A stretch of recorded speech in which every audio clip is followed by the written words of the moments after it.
Jungle.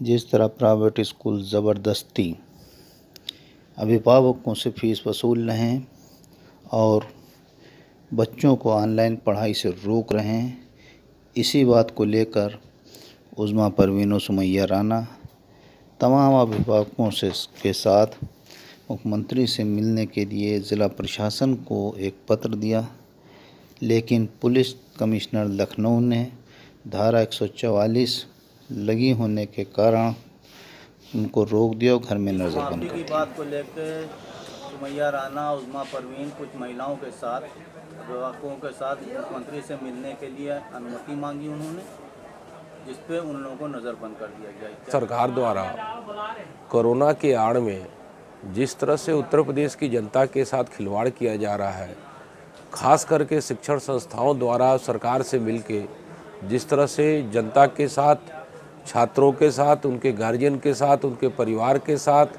Online classes के नाम पे, फीस के नाम पे, एक तरफ तो उत्तर प्रदेश के उप मुख्यमंत्री, शिक्षा मंत्री ये कहते हैं कि जो अभिभावक फीस नहीं दे पा रहे हैं उनके ऊपर कोई दबाव नहीं है, जब चाहे तब दे दे, और एक तरफ शिक्षण संस्थाओं के प्रबंधक फीस माफ़ी के लिए छात्रों को, उनके परिवार को प्रताड़ित कर रहे हैं। उसी परिप्रेक्ष्य में उत्तर प्रदेश अभिभावक संघ के कुछ अपने भाई, कुछ महिला बहनों द्वारा उत्तर प्रदेश शासन को सूचित करके मिलने का समय मांगा गया था, उसके बावजूद भी उनको नज़रबंद कर दिया गया। ये उत्तर प्रदेश और योगी सरकार का दोहरा चरित्र है। ये उत्तर प्रदेश के लोगों के साथ मजाक है। उत्तर प्रदेश को आगे बढ़ने और विकसित होने ना देने का जो शुरू से ही आरएसएस और भाजपा का जो मैनिफेस्टो है, अंग्रेज़ों के साथ मिलके जो इन लोगों ने सपना देखा था, उसको मोदी के थ्रू ये पूरे देश को गिरवी रख के, बेच के ये फिर से गुलामी की तरफ अग्रसर कर रहे हैं।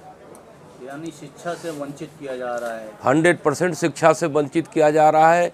और आरएसएस इस बात को जानती है कि जब जनता शिक्षित हो जाएगी, जागरूक हो जाएगी, तो हमारी गुलामी को पसंद नहीं करेगी। ये शिक्षित विद्रोह को दबाने के लिए ये पूरी तरह से षड्यंत्र कर रही है मोदी सरकार। तो क्या अधिवक्ता समाज उन बहनों के साथ खड़ा होगा?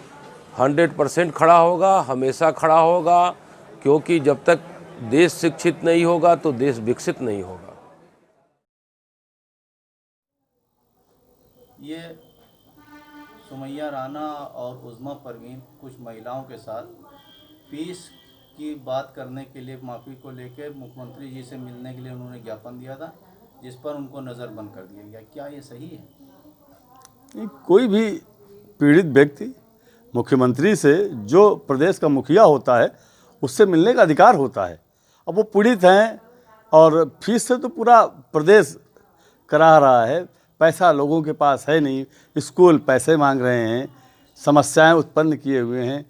तो लोगों में ये नहीं है कि कोई फीस नहीं देना चाहता, फीस देना चाहता है, लेकिन धीरे धीरे वो देना चाहता है। और इसी संबंध में शायद मेरे ख्याल से वो लोग जाना चाहते थे, तो उनको बंद कर दिया जाना मेरे ख्याल से उचित नहीं है। वो तो अपने मुखिया से मिलने जा रही थी, और मुखिया से मिलना कोई अनुचित बात नहीं है। अधिवक्ता समाज भी फीस माफ़ी को लेकर काफ़ी आंदोलित है, तो क्या लगता है कि अधिवक्ता समाज इस चीज़ को मांग करेगा कि उनकी नज़रबंदी ख़त्म की जाए? हाँ, ये निश्चित तौर पे मांग करना चाहिए, क्योंकि जो उनके साथ में व्यवहार किया गया है प्रशासन द्वारा, ये उचित नहीं है। अधिवक्ता समाज इसकी निंदा करता है और अधिवक्ता समाज इसकी निंदा करता है। साथ में ही मेरा तो ये है कि मैं आपके माध्यम से कहना चाहता हूँ कि माननीय मुख्यमंत्री जी को भी इस पर एक्शन लेना चाहिए कि अगर उनसे कोई मिलने आ रहा है तो मिलने में क्यों बाधा उत्पन्न की जा रही है। वो तो जनता के हैं, वो किसी पार्टी के अब नहीं है, वो तो मुख्यमंत्री हैं। वो चाहे जिस जात का हो, जिस बिरादरी को हो, कहीं को हो, किसी धर्म को हो, मुख्यमंत्री जी उसके मुखिया हैं। वो उसके उनके दुख दर्द को समझना चाहिए।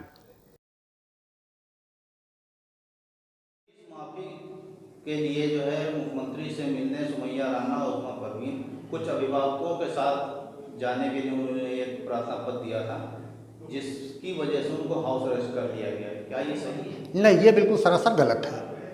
उनको मिलना चाहिए था, उनकी बात सुननी चाहिए थी और उस पर अमल करना चाहिए था। अगर फीस माफ़ी, तो देखिए पूरे देश में ये आंदोलन चल रहा है और सरकार को इसमें पहल भी करनी चाहिए। सरकार ने जो अपना शासनादेश दिया है उसका कोई भी प्राइवेट स्कूल पालन नहीं कर रहे हैं। माननीय उच्च न्यायालय जी का भी जो आदेश है उसका भी कोई पालन नहीं हो रहा है। ये अपनी मनमानी चला रहे हैं, तो ऐसा नहीं होना चाहिए। क्या सरकार से ऊपर हैं प्राइवेट स्कूल? नहीं है सरकार से ऊपर। स्कूल में, प्राइवेट स्कूलों में फीस के वजह से ऑनलाइन पढ़ाई से न रोका जाए, इसे शासनादेश हुआ और इस चीज़ को माननीय उच्च न्यायालय में PIL में भी सरकार ने बताया है, उसके बावजूद नहीं मान रहे। तो क्या लगता है कि स्कूल ज़्यादा प्रभावी है? हाँ, ऐसा ही प्रतीत हो रहा है कि इनको, इन प्राइवेट स्कूलों का प्रभाव कुछ इतना ज़्यादा हो गया है कि वो शासनादेश को भी नहीं मान रहे हैं। उनकी ये सोच है कि हम ही सब कुछ हैं। ऐसा नहीं है। जो तंत्र है, तंत्र सबसे ऊपर है, उसकी बात को मानना चाहिए। उसके बाद हमारा माननीय उच्च न्यायालय है, आप उनकी भी आदेशों की अवहेलना कर रहे हैं, जबकि जो शासनादेश पारित किया गया था उसी को उन्होंने डिक्टो करके आदेश में कन्वर्ट कर दिया है।